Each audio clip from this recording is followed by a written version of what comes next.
الحمد لله نحمده ونستعينه ونستغفره ونؤمن به ونتوكل عليه ونعوذ بالله من شرور أنفسنا ومن سيئات أعمالنا من يهده الله فلا مضل له ومن يضلله فلا هادي له ونشهد أن لا إله إلا الله وحده لا شريك له ونشهد أن سيدنا وإمامنا وقدوتنا وشفيعنا محمدًا عبده ورسوله صلى الله تعالى عليه وعلى آله وأصحابه وأزواجه وذرياته وبناته وأهل بيته أجمعين ومن تبعهم بإحسان ودعا بدعوتهم إلى يوم الدين وبارك وسلم تسليمًا كثيرًا أما بعد أعوذ بالله من الشيطان الرجيم بسم الله الرحمن الرحيم والكاظمين الغيظ والعافين عن الناس والله يحب المحسنين وقال تعالى خذ العفو وأمر بالعرف وأعرض عن الجاهلين وقال تعالى ولمن صبر وغفر إن ذلك لمن عزم الأمور وعن ابن عباس رضي الله عنهما قال رسول الله صلى الله عليه وسلم لأشج عبد القيس إن فيك خصلتين يحبهم الله الحلم والأنات رواه مسلم اخلاق سے بنائیے معیار زندگی، اخلاق سے بنائیے معیار زندگی، ماحول سے ضمیر کا سودا نہ کیجیے۔ میرے محترم ایمانی بھائیوں، بزرگ اور دوستو، اللہ رب العزت کی قدرت اور اس کی طاقت کا اندازہ ہم میں سے ہر شخص ہر وقت کر سکتا ہے۔ اللہ تعالیٰ نے اس کائنات میں بے شمار ایسی چیزیں بکھیر دی ہیں کہ اگر انسان اس میں غور کرے تو اللہ تعالیٰ کی طاقت اور اس کی قدرت کو پہچان لے، اور پھر انسان کی خود اپنی زندگی میں اللہ تعالیٰ ایسے احوال لاتے ہیں اور اس کائنات کے اندر ایسی تبدیلیاں لاتے ہیں کہ انسان اگر غور فکر کی نظر سے ان کو دیکھے تو اس کو اندازہ ہو جائے کہ ہے کوئی ذات جو اس کائنات کو اکیلے چلا رہی ہے۔ گرمی کی شدت دیکھیے، دھوپ کی تمازت دیکھیے، اور پھر اس کے بعد شام ہوتے ہوتے ٹھنڈی ہواؤں کا چلنا اور ماحول کا سازگار ہو جانا، اور رات میں ماحول کا بالکل ٹھنڈا ہو جانا، یہ سب کس کی طاقت سے؟ اللہ تعالیٰ کی طاقت سے۔ اسی طریقے سے انسان کہ اپنی زندگی میں بیمار پڑ گیا، بیماری میں خیال طرح طرح کے اس کو آ رہے ہیں کہ نہ جانے اب بچوں گا کہ نہیں بچوں گا، بالکل حالت زار ہو چکی ہے، لیکن پھر اللہ تعالیٰ اپنی قدرت سے اس کو ٹھیک کر دیتا ہے، شفا عطا فرما دیتا ہے۔ پھر یاد بھی نہیں رہتا کہ میں کبھی بیمار پڑا تھا۔ پریشانیاں آتی ہیں تو ایسا لگتا ہے کہ اب پتہ نہیں یہ پریشانی کیسے دور ہوگی، بالکل آگے اندھیرا سا چھا جاتا ہے، لیکن اللہ تعالیٰ اس پریشانی کو ایسے چٹکیوں میں حل کر دیتے ہیں کہ آدمی سوچتا بھی نہیں ہے، یاد بھی نہیں رہتی کہ کیسے پریشانی آئی تھی۔ اللہ تعالیٰ ہر وقت، ہر آن، ہر سیکنڈ اپنی قدرت اور اپنی طاقت کا مظاہرہ کر رہا ہے۔ یہ الگ بات ہے کہ ہم کتنا زیادہ اس کو غور کی نگاہ سے دیکھ رہے ہیں۔ اللہ تعالیٰ کی ذات ایسی ہے کہ وہ نظر نہیں آتی ہے، لیکن اس کی قدرت، اس کی طاقت، اس کی بڑائی، اس کی کبریائی ہر چیز میں جلوہ گر ہے۔ ایک بہت بڑے شاعر اسد گونڈوی رحمۃ اللہ علیہ گزرے ہیں، عارف باللہ شاعر تھے، اللہ کی معرفت ان کو حاصل تھی۔ ان کا شعر ہے بے حجابی اس قدر کہ ہر شے سے جلوہ آشکار، اللہ تعالیٰ بے حجاب ایسا ہے، نظر اس طریقے سے آتا ہے کہ ہر شے میں اس کا جلوہ ہے، پھول کے رنگ میں، اس کی خوشبو میں، پتوں میں، تتلیوں میں، انواع و اقسام کے کھانے پینے کی چیزوں میں۔ آپ بازار کی منڈیوں میں چلے جائیے، سمندروں میں چلے جائیے، سمندروں کی تہوں میں جو جاتے ہیں، کیسے کیسے سیپ اور موتی اور زمرد، قیمتی پتھر اللہ تعالیٰ نے اس کائنات میں بکھیر دیے ہیں۔ زمین کے سینے کے اندر اللہ تعالیٰ نے کیسے کیسے کھنت اور کان اللہ تعالیٰ نے رکھ دیے، سونے کے کان، چاندی کے کان، کوئلے کے کان۔ بے حجابی اس قدر کہ ہر شے سے جلوہ آشکار۔ اگر آدمی دیکھنا چاہے خدا کو، ہر چیز میں اللہ نظر آتا ہے۔ اب چھوٹے چھوٹے بچوں کو دیکھیے، معصوم بچوں کو دیکھیے، کتنے بعض بچے اتنے بھلے، اتنے معصوم، اتنے خوبصورت نظر آتے ہیں کہ آپ بے اختیار آپ کے منہ سے سبحان اللہ نکل جائے گا۔ کتنا پیارا بچہ، یہ کس نے بنایا؟ اعوذ باللہ من الشیطان الرجیم۔ والتین والزیتون، قسم ہے تین کی، والزیتون اور زیتون کی، وطور سینین اور طور سینا کی، جس پر اللہ تعالیٰ نے موسیٰ علیہ السلام کو اپنا جلوہ دکھایا تھا، اور جس پر اللہ تعالیٰ نے موسیٰ علیہ السلام کو نبوت عطا فرمائی تھی۔ وَهَذَا الْبَلَدِ الْأَمِينَ، اور اس امن والے شہر کی قسم، یعنی مکہ معظمہ کی۔ لَقَدْ خَلَقْنَا الْإِنسَانَ فِي أَحْسَنِ تَقْوِيمٍ، بے شک ہم نے انسان کو بہترین سانچے میں ڈھالا ہے۔ اس انسان جیسی کوئی دوسری مخلوق تو دور کی بات ہے، اس انسان جیسا ڈھانچہ اور اس کے جیسا رنگ روپ، اس جیسی آنکھیں، انسان کی جیسے ہاتھ بھی چھوڑ دیجئے، ہاتھ کے پور اور اس کے ناخن، کیا دنیا کی ساری سائنس اور ٹیکنالوجی مل کر بنا سکتی ہے؟ ایک ناخن بنا سکتی ہے اوریجنل، ایک بھاؤں بنا سکتی ہے، آنکھیں بنانا تو دور کی بات ہے۔ أَلَمْ نَجْعَلْ لَهُ عَيْنَيْنِ، اللہ تعالیٰ اپنے احسان کو بتاتا ہے، احسان جتلاتا ہے اور اپنی قدرت کا پتہ بتاتا ہے، پہچانو مجھے۔ أَلَمْ نَجْعَلْ لَهُ عَيْنَيْنِ، کیا ہم نے انسان کو دو آنکھیں نہیں دیں؟ آنکھیں کتنی بڑی نعمت ہے، کسی سورداس سے پوچھئے، کسی نابینا سے پوچھئے جس کو آنکھیں نہیں ملی ہیں، دنیا اس کے لیے اندھیری ہے۔ وَلِسَانًا وَشَفَتَيْنِ، کیا ہم نے انسان کو ایک زبان اور دو ہونٹ نہیں دیے؟ زبان اگر اللہ تعالیٰ نہ دیتا تو انسان کیسے بات کرتا؟ اور ہونٹ نہ ہوتے تو بھی بات نہیں کر سکتا ہے۔ کتنے حروف ایسے ہیں کہ صرف ہونٹ سے نکلتے ہیں؟ با آپ نکالیں گے صرف ہونٹ سے، زبان کا دخل نہیں ہے۔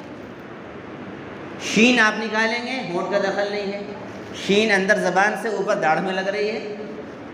الف سے یا تک جتنے حروف ہیں سب کا مخرج الگ الگ ہے۔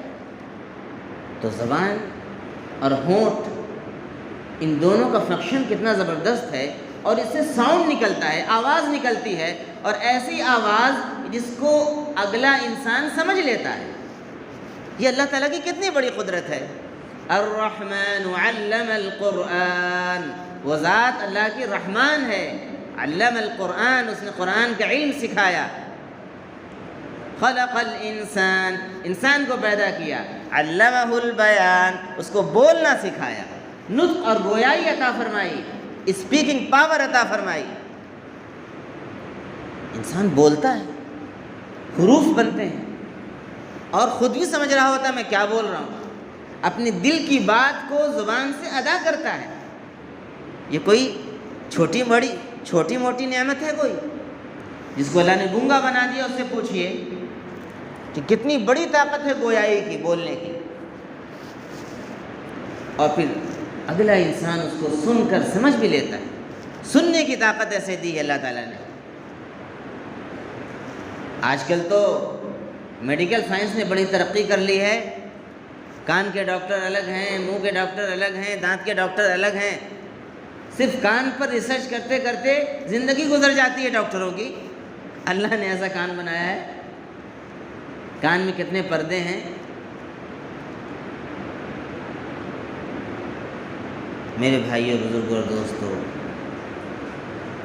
غرض یہ ہے کہ اللہ تعالیٰ ہر شے میں جلوہ آشکار ہے، ہر شے میں ہم اس کو دیکھ سکتے ہیں اگر دیکھنے والی آنکھ ہمارے پاس موجود ہے۔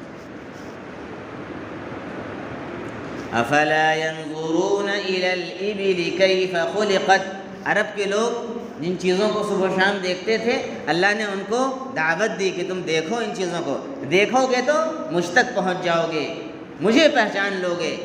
یہ اونٹ جس کی تم سواری کرتے ہو عرب کے لوگوں، کیا تم اس اونٹ پر غور نہیں کرتے؟ ذرا غور کی نگاہ سے اس کو نہیں دیکھتے؟ کیف خلقت، کہ یہ کیسے پیدا کیا گیا ہے۔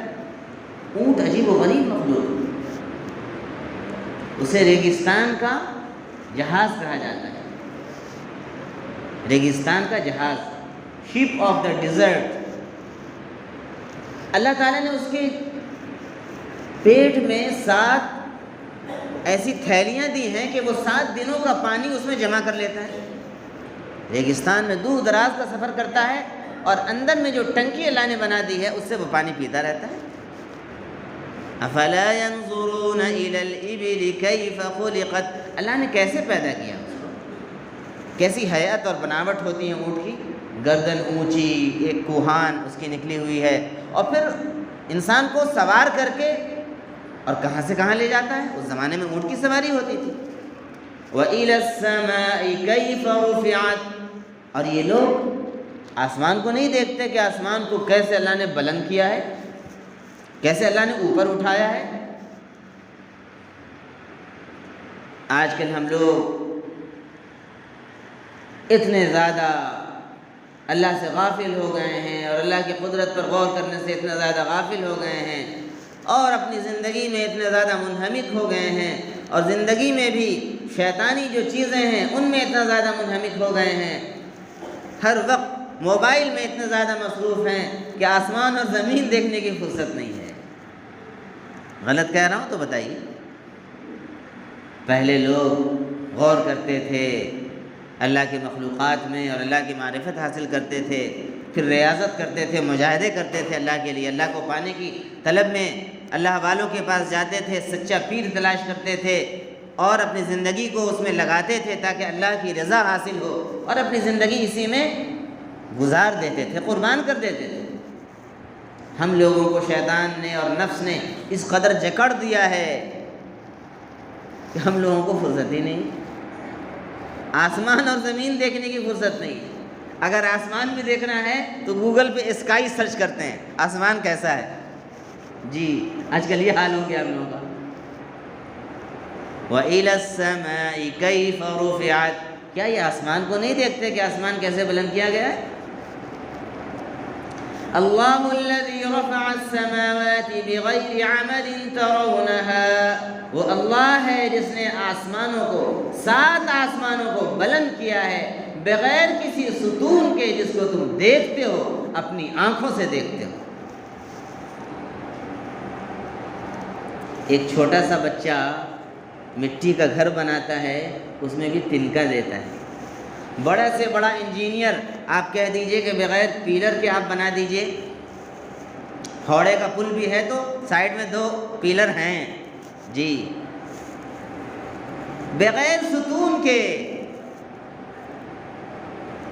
پوری سائنس اور ٹیکنالوجی مل کر ایک چھوٹی سی چھت بنا کر دکھا دے۔ اللہ تعالیٰ نے دکھایا ہے بنا کر، اور کب سے اللہ نے آسمان کو کھڑا کر رکھا ہے اور کب تک کھڑا کر رکھے گا یہ کسی کو نہیں معلوم، گرتا بھی نہیں آسمان۔ اور اللہ تعالیٰ نے اس کا تذکرہ فرمایا قرآن مجید میں، جی کہ اللہ تعالیٰ نے آسمانوں کو تھام رکھا ہے اس بات سے کہ وہ تم پر کہیں گر نہ جائیں، اس کا تذکرہ قرآن میں اللہ تعالیٰ نے فرمایا ہے۔ بغیر چھت کے، بغیر پیلر کے آپ چھت بنائیں گے، ہر وقت کوئی نہیں اس میں داخل ہوگا، بیوقوف سے بیوقوف شخص اس گھر میں نہیں داخل ہوگا، پہلے تو وہ چھت کھڑی ہی نہیں رہے گی۔ اگر تھوڑی دیر کے لیے کسی چیز سے ٹکا بھی دیا آپ نے تو کوئی داخل نہیں ہوگا، جان پیاری ہے، چھت گر جائے گی ختم ہو جائیں گے۔ لیکن آسمان گرتا ہے، رات میں سوتے ہیں ہم لوگ چھت کے نیچے سوتے ہیں، آج کل گرمی کا موسم ہے چھت کے اوپر جا کے سو جاتے ہیں، ہم رہتے ہیں اور آسمان رہتا ہے۔ اللہ تعالیٰ گرا دیں، تھوڑا سا توڑ کے گرا دیں، میرا جتنا بڑا جسم ہے اتنا بڑا اگر گرا دیں، آسمان نہ گرائیں، بارش ہو اور اللہ تعالیٰ برف کی سلی گرا دیں، بچیں گے؟ اللہ تعالیٰ کا نظام دیکھیے، سبحان اللہ کہیے۔ اللہ تعالیٰ برف گراتا ہے، اولے برستے ہیں نا، برف توڑ کے اللہ گراتا ہے۔ اگر اللہ تعالیٰ سموچی سلیاں گرانا شروع کر دے تو سب انسان ختم ہو جائیں۔ جی، اللہ الذی رفع السماوات بغیر عمد ترونها ثم استوى علی العرش، پھر اللہ تعالیٰ اپنے عرش پر جلوہ افروز ہو گیا ہے۔ وسخر الشمس والقمر، اور اس نے سورج کو اور چاند کو مسخر کر دیا ہے، کام میں لگا دیا ہے۔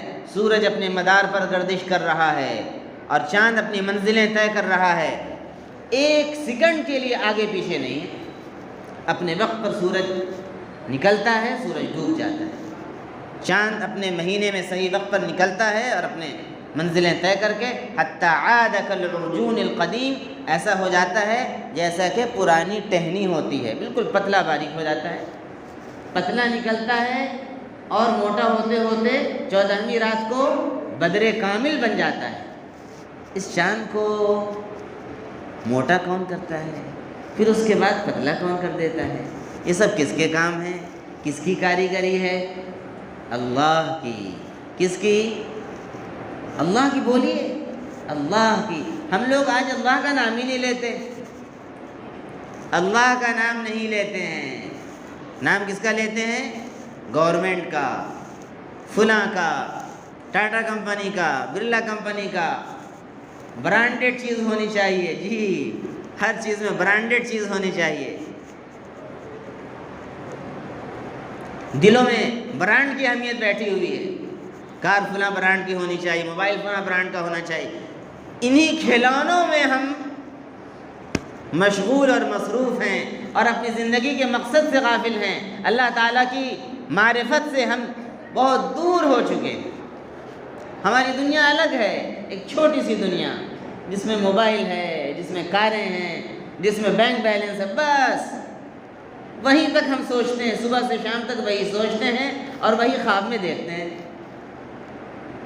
اور جو انبیاء کرام کی زندگیاں تھیں، جو صحابہ کی زندگیاں تھیں، جو اولیاء کرام کی زندگیاں تھیں، وہ اللہ تعالیٰ کی قدرت کو دیکھتے تھے، اللہ تعالیٰ کے نظاروں کو دیکھتے تھے، اللہ کی محبت میں جیتے تھے، اللہ کی رضا کو حاصل کرنے کے لیے محنت کرتے تھے، اپنے جان کو، اپنے مال کو قربان کرتے تھے اور مزے لیتے تھے۔ جو چیز، جو مزہ اللہ کی یاد میں ہے، نماز پڑھنے میں ہے، قرآن مجید کی تلاوت کرنے میں ہے، اللہ کا ذکر کرنے میں ہے، وہ مزہ میرے بھائیوں نہ کار میں بیٹھنے میں ہے، نہ ہوائی جہاز کے اڑنے میں ہے، اور نہ اچھی اچھی غذاؤں کے کھانے میں ہے۔ اور یہ دعا سکھائی نبی پاک صلی اللہ علیہ وسلم نے، اللہم انی اسألک حبک، اے اللہ میں تیری محبت تجھ سے مانگتا ہوں، وحب من یحبک، اور ہر اس شخص کی محبت مانگتا ہوں جس سے تو محبت کرتا ہے۔ اور ظاہر ہے کہ سب سے زیادہ اللہ تعالیٰ کس سے محبت کرتا ہے؟ نبی پاک صلی اللہ علیہ وسلم سے۔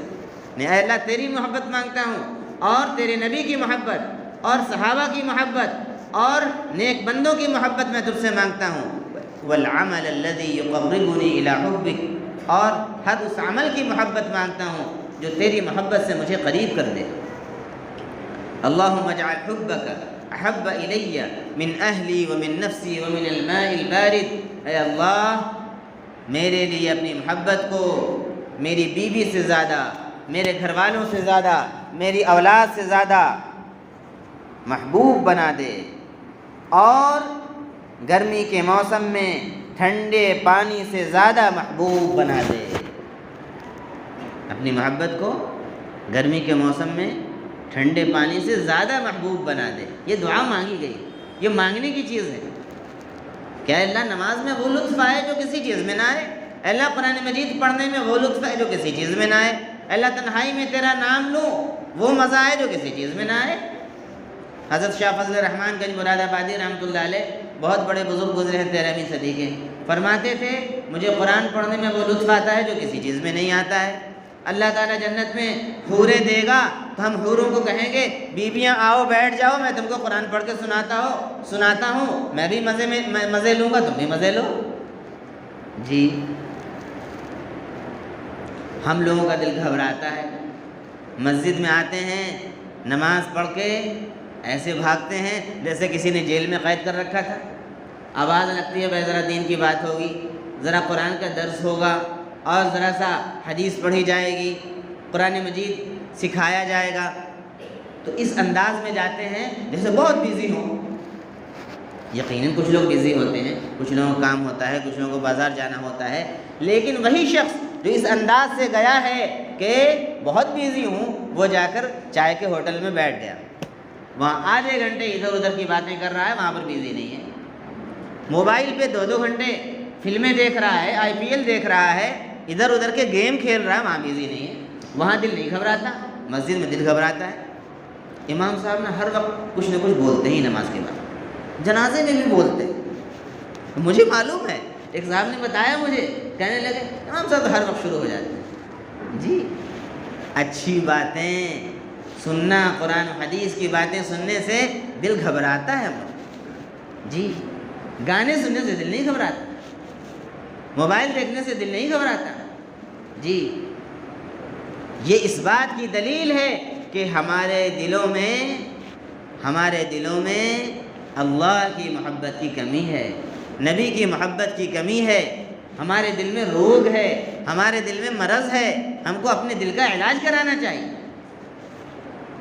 صرف جسم ہی بیمار نہیں ہوتا ہے، دل بھی بیمار ہوتا ہے، روح بھی بیمار ہو جاتی ہے۔ اگر ہم اللہ کے ذکر سے دور ہو جائیں گے، نمازیں مستقل چھوڑنے لگیں گے، قرآن مجید کی تلاوت نہیں کریں گے، اللہ والوں کی صحبت میں نہیں بیٹھیں گے، ہمارے دل کو روگ لگ جائے گا، بیماری لگ جائے گی، دل میں گھبراہٹ پیدا ہوگی، نیند نہیں آئے گی، پریشان ہوگا مومن۔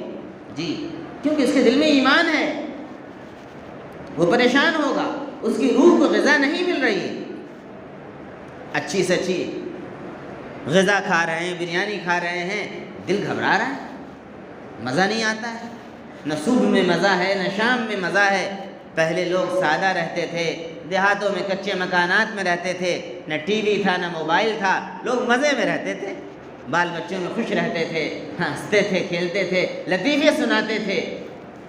اور آج کل سارا انٹرٹینمنٹ کر کے بھی آدمی پریشان ہے، دل گھبراتا ہے۔ کیا وجہ ہے؟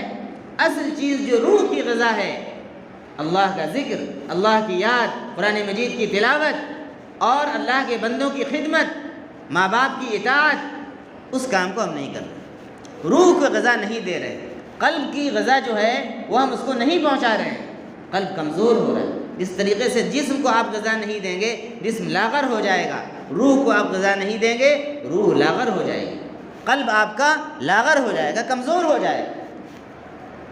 بہت ڈل ڈول کے بھی آپ ہیں، کوئی مومن ڈل ڈول کا ہے، لیکن اگر اس کے اندر ایمان کی طاقت نہیں، اس کے اندر اللہ کی محبت نہیں، اللہ کے رسول کا عشق نہیں، تو ظاہر ہے کہ اس کے لیے نماز پڑھنا مشکل ہے، اس کے لیے زکوٰۃ نکالنا مشکل ہے، اس کے لیے حج کرنا مشکل ہے، اور جہاد کرنا تو بہت دور کی بات ہے۔ پتھر پھینکیں گے بھاگ جائیں گے۔ جی ڈٹنا، جمنا، مقابلہ کرنا، بہادری اور شجاعت، اس کا تعلق تو دل سے ہے، اور دل کا تعلق ایمان سے ہے، یہ اندر کی چیز ہے، یہ ان پٹ پاور ہے۔ ان پٹ پاور اگر نہیں ہوگا، آؤٹ پٹ کہاں سے نکلے گا؟ یہ چیز پیدا ہوتی ہے قرآن مجید کی تلاوت سے اور نمازوں کی کثرت سے توبہ اور استغفار کرنے سے، دعائیں کرنے سے، اور آخری بات اللہ والوں کی صحبت میں بیٹھنے سے۔ جن کے دلوں میں اللہ کی یاد ہے، جن کے دلوں میں سچی محبت ہے اللہ کی، جو سچے لوگ ہیں، جو متقی لوگ ہیں، جب آپ ان کی صحبت میں بیٹھیں گے، ان کے پاس جائیں گے، تو آپ کے اندر بھی وہ اثرات پیدا ہوں گے۔ جواریوں کے ساتھ آدمی بیٹھے گا، جواری بن جائے گا، شرابیوں کے ساتھ بیٹھے گا، شرابی بن جائے گا، چوروں کے ساتھ رہے گا، چور بن جائے گا، اور اللہ والوں کے ساتھ بیٹھے گا، اللہ والا بن جائے گا۔ جی اس لیے میرے بھائیوں، ضرورت اس بات کی ہے کہ ہم اللہ تعالیٰ کی معرفت حاصل کریں، اللہ تعالیٰ کی کائنات میں غور کریں، اور اللہ کی آیات قرآن مجید کو پڑھیں، ترجمے کے ساتھ پڑھیں اور علماء کی صحبت میں بیٹھیں۔ ظاہر ہے کہ آج پہلے جیسے علماء نہیں ہیں اور نہ پہلے جیسے مسلمان ہیں۔ حضرت علی رضی اللہ عنہ سے لوگوں نے شکایت کی اس زمانے کے کہ آپ کے زمانے میں وہ کام نہیں ہو رہے ہیں جو حضرت عمر رضی اللہ عنہ کے زمانے میں ہوئے، جو حضرت عثمان رضی اللہ عنہ کے زمانے میں ہوئے۔ تو کیا جواب دیا؟ ان کے مشیر ہم تھے، میرے مشیر تم جیسے لوگ ہو، اس وجہ سے کام نہیں ہو رہا ہے جی۔ تو اگر امام کمزور ہے، عالم کمزور ہے، تو اس کے ساتھ یہ بھی ہے کہ مقتدی کیسے ہیں۔ اگر امام اچھا نہیں ہے تو مقتدی بھی، اس کا مطلب حدیث میں آتا ہے کہ امام سے اگر سجدہ سہو ہو جائے، ظاہر ہے کہ امام کی بھی غلطی ہے، امام کو پریزنٹ مائنڈ رہنا چاہیے، وضو اچھے سے کرنا چاہیے، اس کی بھی ذمہ داری ہے، لیکن کبھی کبھی ایسا ہوتا ہے کہ امام سے سجدہ سہو اس وجہ سے ہوتا ہے کہ مقتدی پیچھے سے اچھا وضو نہیں کرتا۔ ایک مرتبہ آپ صلی اللہ علیہ وسلم نے فرمایا کہ کیا بات ہے، آپ صلی اللہ علیہ وسلم کو نماز میں سہو ہوا، آپ نے فرمایا کہ کیا بات ہے، میرے پیچھے جو لوگ رہتے ہیں وہ وضو صحیح سے کر کے نہیں آتے۔ اور اللہ معاف کرے، ہمیں تو محسوس ہوتا ہے، کئی مرتبہ اپنی مسجد میں محسوس ہوا کہ بعضوں کا وضو ٹوٹ جاتا ہے، وضو کرنے نہیں جاتے جی۔ مسئلہ سب کو معلوم ہے، وضو کسی کا ٹوٹ جائے، آپ کی نماز باطل ہو گئی، نماز سے آپ خارج ہو گئے۔ آپ بائیں ہاتھ میں ہاتھ رکھ کر آپ ایک ہاتھ سے اشارہ دیں اور سیدھے وضو کر کے آ جائیں، چاہے اگلی صف میں ہو، چاہے جمعے کی نماز میں ہو۔ لیکن ہمیں تو محسوس ہوا، بدبو محسوس ہوئی نماز کے اندر، اور صاحب کوئی نہیں گیا۔ اب ظاہر ہے کہ اس کی بے برکتی پوری نماز پر سب پر پڑے گا کہ نہیں پڑے گا۔ میرے بھائیو، بزرگوں اور دوستو، ہم دین کو سنجیدگی کے ساتھ لیں، سیریسلی لیں۔ ہمیں اللہ کے پاس جانا ہے، ہمیں موت آنی ہے۔ ہم مرنے سے پہلے اللہ کو راضی کرنے کی اور اس کو پہچاننے کی ہم سب کوشش کریں، اور اللہ والوں کی صحبت میں بیٹھیں، علماء کی صحبت میں بیٹھیں۔ اللہ تعالی ہم سبوں کو کہنے سننے سے زیادہ عمل کرنے کی توفیق عطا فرمائے۔ اللہ تعالی ہم سبوں کے دلوں میں اپنی محبت اور اپنی معرفت نصیب فرمائے، اور اپنی رضا کے لیے کام کرنے کی توفیق عطا فرمائے۔ آمین۔ وآخر دعوانا الحمد للہ۔